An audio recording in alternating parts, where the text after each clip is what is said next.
राम राम जी। आज की special story में जिक्र हरियाणा के सीएम मनोहर लाल खट्टर ने जब एक टाइम ऐसा आ गया था कि उस टाइम पर उन्होंने एक वादा करा था, एक प्रतिज्ञा करी थी कि जब तक हरियाणा के इस सीएम को पद से नहीं हटा लूंगा तब तक अपनी दाढ़ी नहीं कटवाऊंगा। और लगभग 2 साल तक मनोहर लाल खट्टर की दाढ़ी जो थी उड़ तक आ गई थी, बहुत लंबी दाढ़ी थी। आज जिक्र उसी घटना का होगा। बात है साल 1996 की। हरियाणा प्रदेश के सीएम हुआ करते थे भजन लाल। कांग्रेस की सरकार चली जाती है और उन दिनों एक गठबंधन होता है हरियाणा प्रदेश की राजनीति में। याद होगा चौधरी बंसीलाल, जिनका मोह कांग्रेस से भंग हो चुका था और कांग्रेस से मोह भंग होने के बाद में हरियाणा विकास मंच नाम के एक मंच का गठन किया था 1991 में। उसके बाद में उसको आगे चल करके नाम दे दिया हरियाणा विकास पार्टी। अब चौधरी बंसीलाल जो थे अकेले चुनाव नहीं लड़ सकते थे, इसलिए उन्होंने गठबंधन की सोची और गठबंधन करने के लिए चुना भारतीय जनता पार्टी को। 1996 के हरियाणा विधानसभा के विधानसभा के चुनाव थे, उन चुनाव में हरियाणा विकास पार्टी का गठबंधन भारतीय जनता पार्टी के साथ में तय हो जाता है। और यकीन मानिए दोनों पार्टियों का जलवा ऐसा रहा कि हरियाणा विकास पार्टी ने उसमें 33 सीटें जीती थी, बीजेपी ने 11 सीटें जीती थी। टोटल 44 एमएलए थे, 45 चाहिए सरकार बनाने के लिए। सरकार बन जाती है, बंसीलाल 1996 के अंदर हरियाणा प्रदेश के मुख्यमंत्री बन जाते हैं।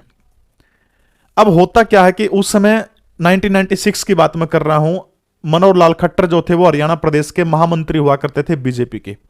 ये जो महामंत्री की पोस्ट है बीजेपी में काफी बड़ी, काफी अच्छी पोस्ट मानी जाती है।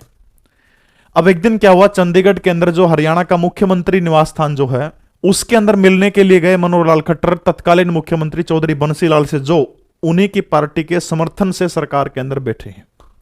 सीएम साहब चौधरी बंसीलाल के पास में एक मैसेज भेजेगा कि भारतीय जनता पार्टी के महामंत्री मनोहर लाल खट्टर आपसे मिलना चाहते हैं।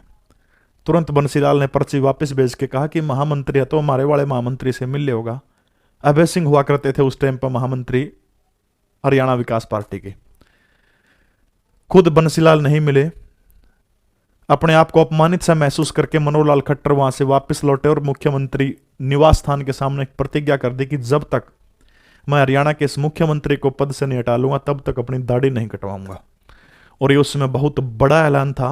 अकेले मनोहर लाल खट्टर कुछ नहीं कर सकते थे, इसके लिए उन्होंने अपने पुराने एक वफादार साथी को चुना, जो जनसंघ के बाद जब भारतीय जनता पार्टी बनी थी तो 1980 से लगातार सक्रिय हुआ करते थे अटल बिहारी वाजपेयी। एक बार इस नौजवान को जीप दे के गए थे कि आप बाइक से नहीं जीप से प्रचार करिए। उस नौजवान का नाम है, महेंद्रगढ़ की सियासत के अंदर बड़ा नाम है, रामविलास शर्मा।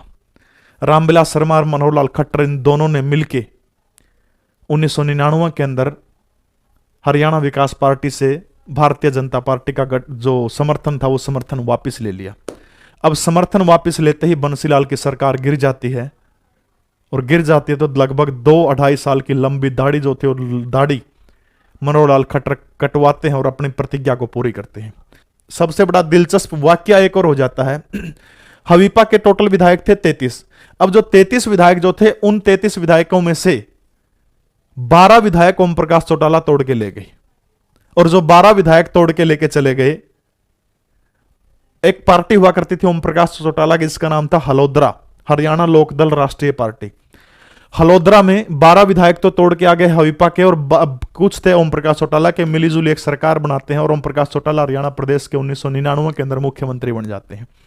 1 साल तक हलोद्रा की काफी अच्छी लहर थी, और जब वो लहर थी तो ठीक 1 साल के बाद ओम प्रकाश चौटाला ने इस्तीफा दे दिया। इस्तीफा दे करके हरियाणा प्रदेश के अंदर मध्यावधि चुनाव करवाए, और जब मध्यावधि चुनाव की डेट आ जाती है, जनवरी 2000 की बात है, जनवरी 2000 में हरियाणा विधानसभा के चुनाव के अंदर जब टिकटों का बंटवारा होने लगा तो सबसे पहले ओम प्रकाश चौटाला ने कहा था कि इन काली भेड़ों को नहीं बख्शा जाएगा। काली भेड़ कौन सी थी? मतलब जो अवीपा छोड़ के अलोद्रा में आए थे, अलोद्रा का नाम बाद में इनेलो कर दिया, यानी जो इनेलो में आए थे उन काली भेड़ों को नहीं बख्शा जाएगा। मुझे याद आता उसमें बवानीखेड़ा रिजर्व सीट है, बवानीखेड़ा से एक विधायक हुआ करते थे जगन्नाथ, जो 1 साल तक कैबिनेट मंत्री रहे थे चौटाला सरकार में 1999 से 2000 तक। उसको लेकर के बाकी जो 11 बच गए, टोटल 12 के 12 विधायक जो हवीपा से आए थे, किसमें, इनेलो या हलोद्रा में, एक भी विधायक को टिकट नहीं दिया। ओम प्रकाश चौटाला अक्सर कहते हैं कि गद्दारों का इनेलो में कोई स्थान नहीं है। तब के बंसीलाल ने भी एक बात कही थी कि बैरी का तो घी भी श्रावण जोगा हुआ है। बैरी मतलब ओम प्रकाश चौटाला, वे दुश्मन की जो बड़ाई जब करनी चाहिए तो वाकई में ओम प्रकाश चौटाला ने गजब का कदम उठाया था कि जब ये बंसीलाल के नहीं हुए तो मेरे क्या होंगे, एक भी बंदे तक टिकट कौन दिया। ये थे हरियाणा की राजनीति के 2 किस्से। कमेंट जरूर करना है किस्से आपको कैसे लगे। जय हिंद, भारत माता की जय हो। चैनल को शेयर और सब्सक्राइब जरूर करें। जय हिंद।